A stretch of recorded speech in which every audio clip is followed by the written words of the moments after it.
So yeah, welcome everyone to our Lockdown 2.0 training talk. Just thought this was a great opportunity to share some thoughts about how you might look at your training over these weeks when we can't meet as a club, and just kind of also some general things. You know, it's a chance to share some of those thoughts about training which we don't necessarily have the time to otherwise. You know, one of those things that we kind of need to look at, I guess, at these times, what you might do to adapt your training now that everything has stopped. There aren't races that might have been scheduled in that you were going to do across November, have obviously either been postponed or cancelled. I know a lot of those active training world ones, they've provisionally put into December. So there's kind of that uncertainty, and I know that sometimes can make people feel unsure about what to do. And I kind of just wanted to reassure you that the basic principles of training really do still apply, whether you are still planning a race that's coming up or whether you're just trying to kind of keep ticking over. And that's kind of what I wanted to address in this talk today, particularly that bit about allowing yourself to do plenty of easy efforts, which I think is something we do sometimes forget. You know, we come down on a Tuesday and Gemma and I and the other leaders, we flog you hard, and sometimes you can think that's what I've got to do every time, and of course it's completely the opposite. So that's really what I wanted to focus on for this, and you know, it really does apply to whether you've still got a race booked in or whether you are just kind of waiting to see what's going to happen. If you can kind of stick to some of these principles, it gives you that kind of agility in your training and in your scheduling to be able to you know, tune it up if the race does come along, or just keep your focus with what you're doing. So as I said, the joy of it is that you are allowed to have plenty of easy efforts, and in fact that is deeply to be encouraged.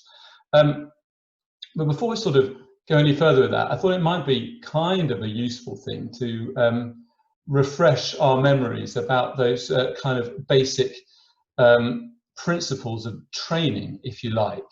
And I guess I thought I'd start with that there are sort of four main elements of running fitness that we look at. There's aerobic endurance, VO2 max, lactate threshold, and running economy. And these are terms that are kind of bandied about, and I think, you know, sometimes we kind of have more or less of an idea about what they actually mean. So we'll touch on that in this talk as well.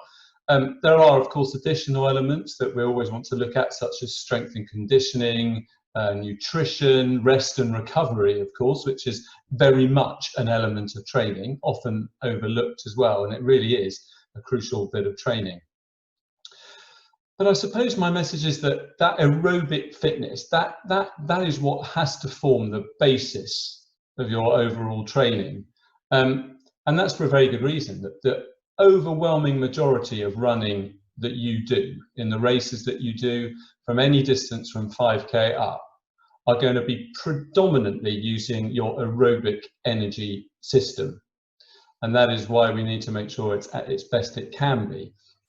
So we're going to have a little quick bit of science, just in case anybody doesn't understand these things, and Gemma's very good at these things, so I'm hoping she'll butt in if I say anything that doesn't quite make sense, or she can express better. So your aerobic energy system is, as it suggests, the energy system that uses oxygen. We have this really amazing thing in our bodies called ATP, adenosine triphosphate, in case you're interested, which is kind of this chemical that makes muscles work. Anyway, you have to create ATP, and one of the best ways to do that is the combination of oxygen and fuel. And that might be glycogen, and it can be fat, but it has a lovely reaction, and that creates ATP, which allows you to use your muscles and exercise and move and do what you need to do. And the great thing about this system is it's really, really long lasting, because we can breathe in the air all the time and get oxygen in. It's kind of limited only really by fuel, which is why when we're doing marathons, we talk about making sure you keep your intake of gels and whatever it might be, because if you run out of fuel, then obviously then there's that aspect of not being able to create that reaction. And it's also limited to a degree by kind of other factors, such as, I suppose, thermoregulation. If your body temperature goes up too much, then that causes you to fatigue, and muscular skeletal load and stuff like that. But basically, it's a super long-lasting system, and the majority of what we do is using that. So that is opposed to your other kind of main energy system, which probably most of you might have heard of as the anaerobic or the lactate system, which is where you create this magic ATP without oxygen, which is a great thing, except it's kind of pretty short-lived.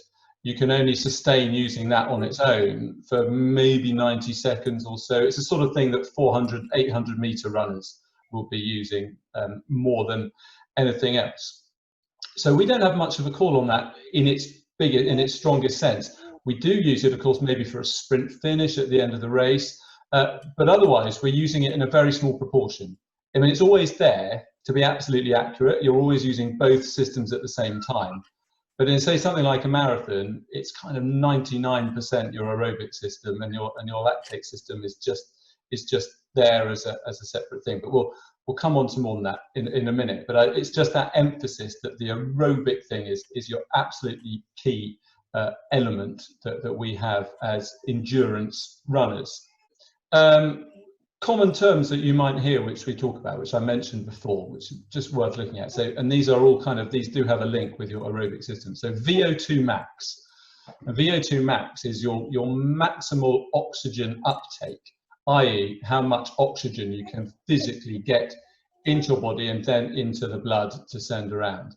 And that's measured in milligrams per kilogram per minute. So when you talk about, if you have a VO2 max, if your watch has told you it's 52, what that means is that you can get 52 milliliters per kilogram of body weight per minute. That's effectively what that number is. So that's the way that is measured. So moving on from that, there's this wonderful thing called running economy. Now, running economy is effectively how fast and effectively you can use that oxygen that you've got in. So I suppose if you're running at any given speed, it's the amount of oxygen, again in milligrams per kilo per minute, that it takes for you to sustain that speed. I hope that makes sense. And so obviously, if you're running at 14 kilometers an hour and it's taking one person 45 milliliters per kilogram per minute, but the other person it's only taking 40, their running economy is better because it's costing them less oxygen to run at that pace. And actually the running economy, people often think that is the big defining factor in elite runners. A lot of people, there was a study done where the top elites, they had their VO2 max measured, and it was pretty similar to what one might call a good club runner. So we might be, say, talking 10K, your 27-minute elite runner. Their VO2 max would be pretty similar to a good club runner running maybe 31 minutes. But the big difference was their running economy. That's what delineated them. So it's a really important thing. So I guess I'm going to use a few car analogies because just because I can. And if you want to think about it, VO2 max, that's sort of the size of the engine. But running economy is effectively your fuel economy. Okay. So that's kind of what with that. So that's a really, really important element of your training. And then lactate threshold. This is one of those things that we talk about a lot. So your lactate threshold, that is the effort level that you can sustain for kind of a fairly extended period of time, maybe up to 1 hour. It's that top end of your aerobic system. If you go above that threshold, that's when fatigue starts to kick in because you're kind of using more and more of your anaerobic system. So, I talked earlier, that balance, maybe 99% and less. But once you get over that threshold, then you are starting to use more of it. And that creates fatigue. And it's a very complicated process. I mean, it used to be said that it was the lactate or lactic acid that caused fatigue. But they now think that actually that's just a kind of a flag. It's a bit like, so if you're walking in a minefield and you saw a flag on top of the mines, that tells you where the danger is, but it doesn't actually cause it, as it were, cause any damage. but the lactate is that sign that fatigue is about to kick in. Okay, and that's when this is done in a lab, they measure that, and that shows you where your kind of limits are. So yeah, so if again, thinking about a car, your lactate threshold might be that sort of top cruising speed that you can go along at before your fuel economy starts to take an absolute nosedive, and you have to stop at the petrol station on the motorway having been speeding at 90 miles an hour, which I'm sure none of us would ever do because that's illegal. So as I said though, the absolute main thing for our running is creating that foundation of your aerobic system. We often talk about the inverse, well, not an inverse, a pyramid really, and you have that fantastic foundation at the bottom. That is your aerobic endurance, and that is what we build with our easy efforts. And what do we mean by an easy effort? Well, people describe that in so many different ways. They might talk about being your green zone. They might talk about, it might be zone 2 if you're using a Garmin that shows you kind of some of your effort zones. You sometimes see that on the various apps that you've got. I mean, the zone thing is a tricky one to talk about because so many different systems use different things. I mean, if it's a 5-zone system, it might be zone 2. If you're using a 7-zone system, it might be zone 3. But you get the idea of whereabouts on the scale we're talking about. One of the useful things that I know Gemma's keen on this one as a kind of a concept is rate of perceived exertion, RPE. And again, that's generally perhaps measured out of 10. And here we're talking that sort of 4 to 5 out of 10. We might call it conversational pace. I've given you a million different things, so hopefully that gives you an idea about what we mean by that sort of easy effort. But why? Why do we say that the easy effort is the crucial thing for building your aerobic endurance? Well, the reason is that it's been proven that it's at that kind of intensity that the really good things happen, the adaptations happen, which allow your aerobic endurance to improve. So it improves your use of fuel in several ways, including the ability to use fat as a fuel, but also it improves your glycogen storage, i.e. the amount of fuel that you can kind of preload and keep in you, which again obviously is a factor in having a good endurance base. It also increases the number of these rather wonderful things called mitochondria. And your mitochondria, they're kind of like they're the minions, the factory, if you like, which kind of creates energy. They're like an energy producing thing, and the more mitochondria you have, the more you can use your aerobic system well. So that they grow, and other wonderful things as well, like your capillary density, because of course, as we said, this is all, the oxygen gets into the blood and it flows around. So the more capillary density you've got, obviously the more blood that you can transport around and more easily. So it's all those adaptations in the body which have been shown to work better at that easy intensity. So I'm going to continue my car analogy, and I talked with Gemma about this earlier, and I think it's quite a useful one. You can sort of think of your blood vessels a bit, and this aerobic thing, a bit like a highway, a big wide highway. And the more you do this easy work, the wider you're making that highway. You're building think of a big sort of Las Vegas 820 lane highway, whatever it is, boom, straight down the middle.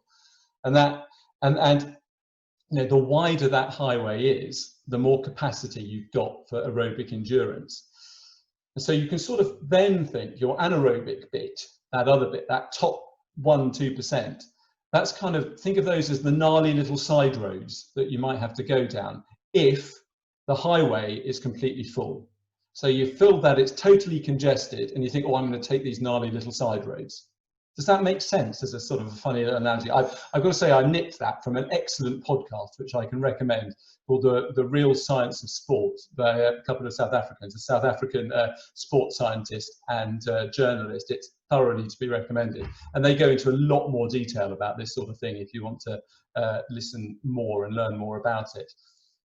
But that's kind of why we do that, and that sort of also explains why there is that odd thing of when you're marathon training, we talk about doing your long runs at that easier pace, slower than your marathon pace. And a lot of people worry and they say, well, hey, I haven't trained to have my marathon pace at I haven't trained at my marathon pace, I'm not sure I'll be able to do it. But if you've created the big wide highway, you've made that space for when you need that effort to fill it, and it's there. You've created that foundation, and that's what you need to do. That sort of low end of your training, those easy efforts, they often talk about, maybe some of you have seen or read about 80-20 training or polarized training, which effectively using 80% of your training at that easier effort. And that's actually quite a lot if you think about it. If you're running 30 miles a week, that's really only 6 miles. That 6 miles is 20%, so 6 miles of effort, the rest of it at the easier thing. So it can be quite difficult to achieve, and most of us, myself, hands up included, will perhaps not get that balance good enough. And I know Robert has been working quite hard at that. I wonder if, Robert, this is a good moment for you to share your recent experience where you've really kind of focused on doing that. Yes, thanks, Ed. I've been with the club now 6 years or so, and I must confess I've been running with my legs, as you should, but without thinking about what I was doing. So people like Ed, Gemma, Andy Cook, Ross, and Claire McDonough, loads of people have told me what I should be doing over the years in a nice coaching way, and I've not listened. And some reason, back in the beginning of October, it clicked. So I started taking the confidence of running 80% of my runs at around a minute and a quarter slower than my marathon pace. I've also taken Ed's chastisement, as it were, from the London Marathon weekend, where he said, "Discipline, bowler, discipline." And so did Ange, for that matter, when I'm doing the Friday session. So when I'm doing my reps and something on my own, I'm actually having those 3 minutes or 2 minute rest breaks in between, or the gentle jog in between, rather than, can you believe, waiting for the next red lorry to pass me by to start my second rep, my third rep.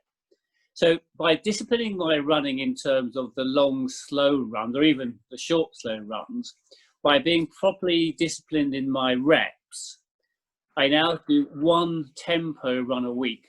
The last 5 or 6 weeks, I think I've got 4, maybe 5 course PBs.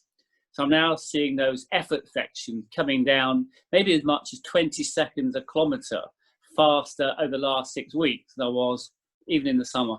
So whilst it takes a little bit of getting used to, whilst it might take some confidence that it works, I can vouch that the last couple of months, my running's improved immeasurably. Even if I have an old git, I'm still improving, and I would recommend it. Thanks, Ed. It's sort of worth saying that, so when you do think of this 20%, the hard effort, the top end, if you like, that's why we kind of try and push you to work really hard at that, because the whole point of that is that you should be working at that higher end of your effort to work those other things. And it's in those things where we do improve your VO2 max, your lactate threshold, and other things around that as well. And of course, all of that contributes to improving your running economy. Running economy is one of those very things which is quite difficult to be specific about training, but kind of all training, if you like, adds into improving your running economy. How well you're able to transport your blood, how well you can run. So the drills, if you're landing very heavily every time, of course that's going to be not great for running economy, but it's also the adaptations in your muscles and other things as well, which add into that. So kind of we tend not to kind of say this is a running economy session, because kind of all training improves it, which is sometimes why when you start running and you get into it, you can see a massive improvement early on, because just training in itself makes a big gain in your running economy, and you get that sort of sudden whoosh of improvement, which becomes harder as you get more experienced and more kind of generally economic. Yeah, Mary. Can I ask, Ed, when we do our tempo runs, when we're usually training and doing them once a week at the club, would that be part of just the 20% then, not the 80%? Well, it depends. Depending on how you do them. But is the aim? Yeah, and certainly, the elements of the run which you run at tempo would be considered part of the 20. Yeah.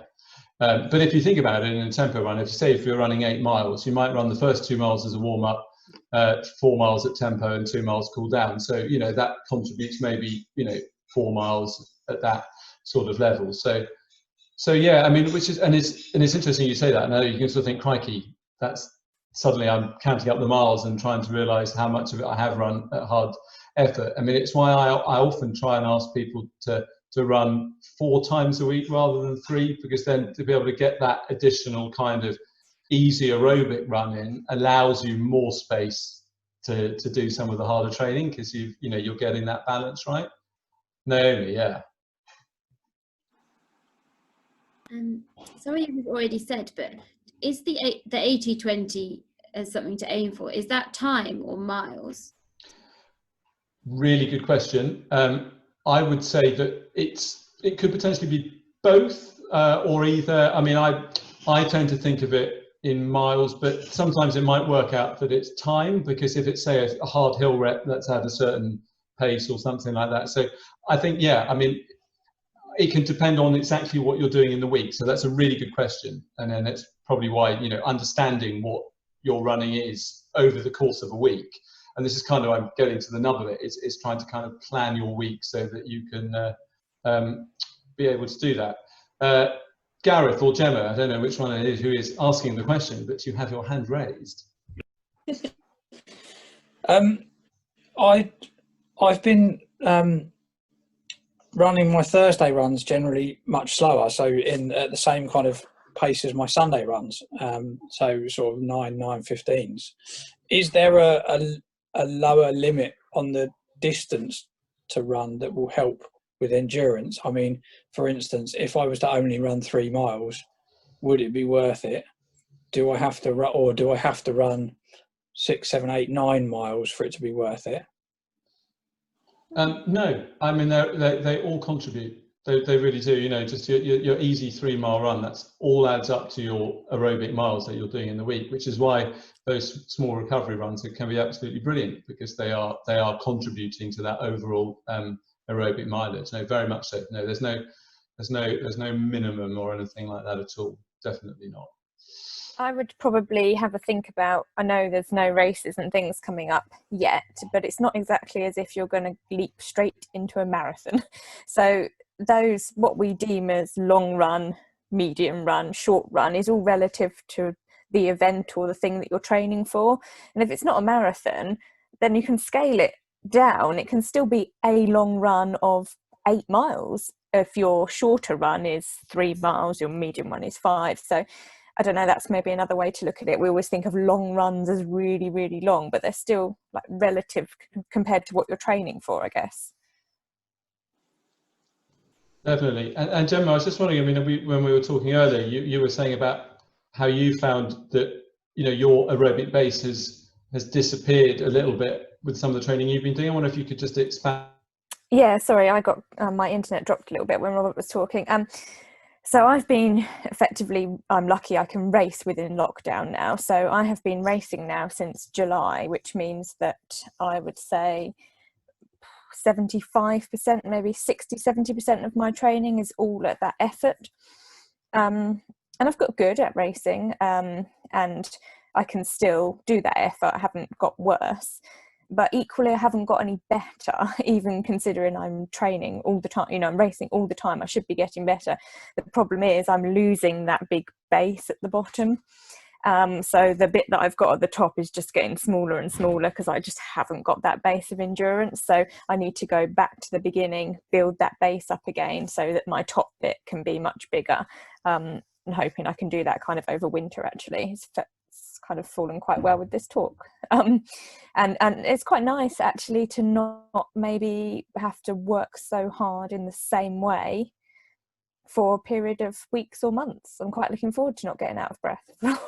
It's not always about that, but you know, for every single session it's just something a bit different, and it doesn't mean I'm not getting fit or I'm not training, even though it doesn't feel like I'm putting as much effort in. Yeah, I mean, and it is a concept that it can be hard to kind of accept, that the importance of not actually flogging yourself on every session is really, really doing you good, isn't it? Because in the end, it's about creating that kind of the biggest kind of space between your lowest effort and your top effort. I was going to say, I mentioned Oh, this. yeah. Oh. Sorry. I was going to mention, Ed and I talked about this earlier, that I would ask yourselves, am I actually getting better at running? Am I getting faster? There's a side to it. If you're enjoying it, then that's maybe irrelevant. Am I getting better? And if I'm not, what can I do differently? Because clearly running harder, further, or faster is not doing the trick. Possibly, you might not find yourself in that camp, but if you think you are, then you need to look at doing something different, and that might be running slower. Even though that seems like the most unusual thing. Obviously, if you are improving and maybe what you're doing is going well, and you might not want to change that, or you might have a different goal, which might be around enjoying your runs or spending more time with family doing run or something like that, and that is different to what we're talking about. But yeah, I would ask yourself, do I want to get better? Am I getting better? And if I'm not, what can I do to change that? And it might be running slow. Thanks, Gemma. Yeah, I think that's a really good point. You know, that kind of self-awareness of where you are with your training. And I know I've been guilty of it. When things aren't going well, you think, I've got to go harder. I've got to train harder, more, harder. And actually, that can be the least productive thing. Because I mean, of course, the other point about training at your top end too much is that if you do that, you will end up overtraining, getting injured, getting fatigued. And you know, if you are doing it more than 20%, then you know, if you're doing it at the right intensity, you probably won't be able to manage too much more than that, because you'll end up being exhausted. You know, so that you can sort of measure, if I'm doing it well, 20% is going to feel like enough. Now, I've given you this concept of the 80-20. It's a guide, and it's a hard one to get to, particularly if your overall weekly mileage is not massive and you enjoy coming to the club. You know, because club nights tend to be 20% nights. You know, because that's often the way it works. Which is kind of why I wanted to do this now when we haven't got club nights, because there isn't that sort of pressure to come to to the club and work hard, and it might be a way of learning and experimenting, as Gemma said, with trying training in a slightly different way. It's perhaps a good opportunity to see how that feels and how you can construct a weekly schedule that incorporates that. Has anybody got any questions they want to ask now? I'm going to throw it in. We've got 7.5 minutes left, and I'm not going to go over the 40 minutes today and restart. It's a nice way of keeping us well timed.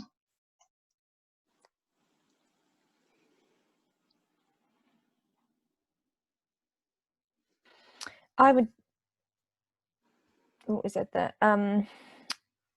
just say, and it's not directly related to what we've talked about, but Ed touched on it earlier about that rest and recovery. Aside from anything else, that's probably the number one thing you can do to improve your training, as well as not working harder, running faster. That rest and recovery is massive. And if you think that you're not getting as much rest or recovery as you could, and you think you can make some changes, obviously it's not always possible, then that's also a good thing to focus on at the same time as this. I think I got cut off. I was actually asking Robert if he found he was feeling more consistently recovered, or just, I don't know, Robert, I'm not sure how you felt about that when you changed your training, or yeah, I'm not sure. You might be able to describe it better. I was going to ask your experience with that. I think one of the things I was moaning about for years is that my training runs were a good 30-40 seconds slower than my race pace. Now, some of that's because of race conditions and then the road being marshalled, etc. But I was just tired. I didn't recognise it. So what I've found over the last couple of months, I've done a 10, 12, 15 miler at gentle pace. And at the end, felt quite refreshed. And the following day, I felt fine. So I could go out and do another 5-10 miles at gentle pace. So definitely I have recovered much better during the week. So the day I do my rep session, which is for me is tomorrow morning or tomorrow lunchtime, I'm fine for it. I'm recovered. When I do my fast session Friday, Saturday, I'm recovered. So I do have the energy in the bank to bang out something for me, which is quite fast. So I'm definitely benefiting from it. And one other thing I should add, what I have at the moment, is that I'm not just running either. I don't swim, I don't cycle, I'm too scared to cycle. But I have been running to the gym, so 3 days a week or so, because I'm obviously working from home like many. So the cross training I think is also quite important too. But yeah, I'm feeling much refreshed from that type of regime, Gemma. Thank you for asking. That is what I hoped you would say, Robert. But I didn't know. It's good to have it. No, I didn't know you might come across some problems. But yeah, it's useful. Thank you. No, that's brilliant. And I mean, I think perhaps, you know, if we have a chance for another training talk, we might look at some of those other elements of training, and which I know Gemma is particularly expert on as well, strength and conditioning and other such things. I know we've done some of that before, but always a very useful thing to consider. And I just wanted to add one thing. I mean, that Robert's point about being able to, you know, do 10 miles one day and then go out the next day and run 5 or 6. That, I mean, that is a great thing, because of course, you know, training volume, if you can increase that, that will improve your aerobic endurance. You know, that without, obviously there's always a limit, and it should be done in a nice progressive way, but it does give you that scope to increase your training volume if that is what you are aiming to do. And the other thing I did want to say is this sort of training that we've got with the reps that we've suggested and this kind of balance, it gives you a foundation generally in your overall running fitness, that when a race does come along, it's very, very easy to get much more specific in the run up to that race. You know, when we see that with marathons or anything, be it a 5K, there will be things that you want to do that are totally specific. But this is that sort of place which you're able to do that. You've built the foundation, you've got those different elements in, and so when you need to go a bit more specific, you're able to do it without it being an unnecessary strain that might cause injury or overtraining. That's all I've got for today, unless anybody's got anything else that they want to add. Thank you all for coming along. Speak now or forever hold your peace. But basically the main thing is to get out there and enjoy your running whilst you can now. I hope this has been useful to give you some different thoughts about things to look at, and we'll hopefully do another one of these at some point soon. So nice to see you all. Stay safe. You, Ed. Thank you, Gemma. Thank you, everybody. And look forward, hopefully, to getting together for training sessions in a few weeks' time, all being well. Let's keep our fingers crossed, hey? Cheers, Ed. Thank you. Cheers. Thank you.